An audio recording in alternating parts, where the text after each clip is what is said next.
whenever a loved one dies, our thoughts are always taken to back when. A few months back, when my aunt passed away, we go back to the early days. I heard that Geno passed away. My thoughts go back to the early days. And I think with a more simpler life, back in the late 50s, early 60s, for us it was a simpler life. For us it was a stable life. For us we had a foundation that our grandfather instilled in us, and that was our faith in Jesus Christ. We relate to that. I go back to the time when we were children, and I always considered myself so blessed to be a part of this family. Be close to my cousins. To refer to one another as brothers. Not only brothers in Christ, but brothers. We grew up that way. Best friends. That my only friends were always my cousins. Grew up with them. We knew one another. We got into trouble with one another. It was just a few days ago that we and Jesse were talking, and we talked about, the crazy things that we used to do, and how he promised to keep some of my secrets. But he also lets everyone know that whatever trouble he got into, I was right there next to him. But we were talking about that, and we said, we would get into trouble, and there were things that we would do, and silly things that we would do. But there was never any criminal stuff that we would do. And I think it was partly because of the fear that we had of our grandfather, of our parents, and our grandfather, and then the fear of God that our grandfather put in us. And so we go back to those days. And I remember thinking how blessed I was, because I grew up with my cousins. And it seemed that we could just pair off. I could think about my older cousins, and Frank and Josh, and Frank Dominguez, and Frank Hugo and Josh, and how they grew up, Jesse, Joe, and Ruben, and how they grew up together. Myself and Jess and Nettie grew up together. And it seemed like we were all paired off. Even the girls were all paired off. When I think about Geno, I couldn't think of who he was paired off, or what cousins he was really paired off. But I know the one he was paired off, the one that was closest to him, and that was George. And we go back to those days and we think how times have changed. For us as we were growing up, life was very simple, and I praise God for that.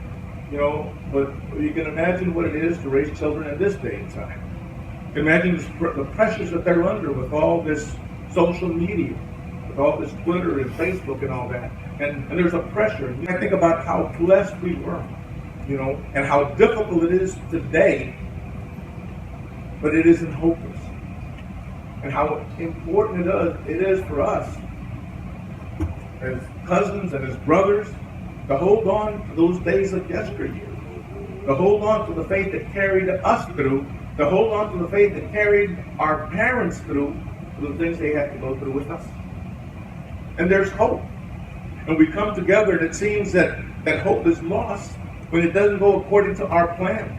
Because it wasn't our plan that we should lose Geno at such a young age. It is always pleasing, and his plan is always perfect. Remember George and Geno always being together? I remember George and Geno wrestling at my grandparents' house. He was going to win. And as we grew up, as George and Geno grew up, I had less and less memories of Geno because I didn't see him as much. And I think about Geno, and I know that as we were growing up, Geno was more of a loner. He was to himself. And it seems that he was going to be alone all of his life.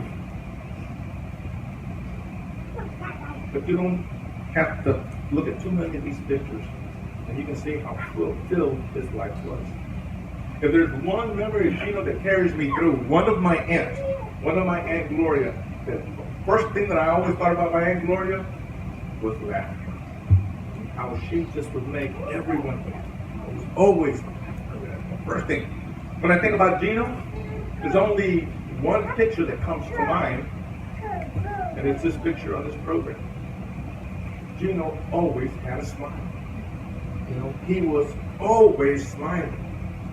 And there was times that I could see a sadness in Geno, but he smiled through it. And one of the lasting memories that I have with Geno was in 2008. it was at Jesse's wedding, little Jesse's wedding, his wife. And how Geno had come home for that wedding. And how the family would go crazy every time Geno, they doted on him. And there was so much attention around him. There was all the brothers and sisters would surround themselves and they would pour their love into Geno. You know, because we only had him for a few days, and he was going back. You know, but I remember at that wedding, and I could see the joy that Geno had being with his family. I could see his family just embracing him and hugging him, and so happy that he had come home for this wedding. And at that wedding, I went to go look for one of my children out in the balcony. As I was making my way out there, there was like a little hall that was kind of isolated. There was a room over here, and there was the hall was over here, but there was one little hall space that I was walking through, and Geno and I bumped into each other, and we came face to face. And Geno just looked at me, and he started crying. He got up on his knees. He says, "Pray for me. Pray for me." And he didn't tell me what was on his heart, but he just said, "Pray for me." And I got down on my knees. And meanwhile, the wedding was going on over here. The music was going on over here. Everyone was over here walking and socializing. And it was just me and Geno in this little hall. And we were praying.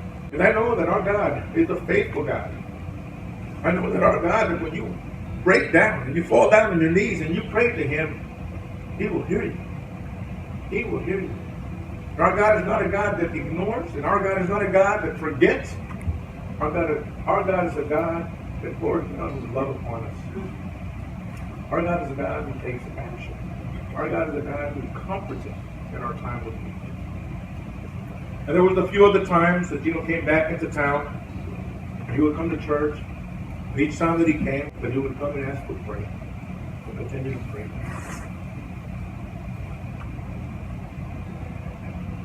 But I am so grateful that Geno died with us. Not that I was there to witness it, but I know through the heartache that he went through, and he went through some heartache, he went through some hardships, you couldn't take away that smile from him. One of these pictures is a picture of him holding his little baby. I don't know whether it's in the program or not, but that smile was just shining through. And through all the heartbreak that Geno had to go through, God blessed him richly. There was a time that we never thought that he would ever get married or have children. But God blessed him with his children. And if he was alone for so long, those years and those tears vanished away when he held his babies in his arms. God was so good. Even though Geno was gone at such a young age, God was good to Geno. But the prophets accepted the challenge. He tells us in verse 23, let them therefore give us 2 bullocks, and let them choose 1 bullock for themselves. So they bring 2 bullocks. They bring 2 bulls. He tells the prophets of Baal to cut it to pieces.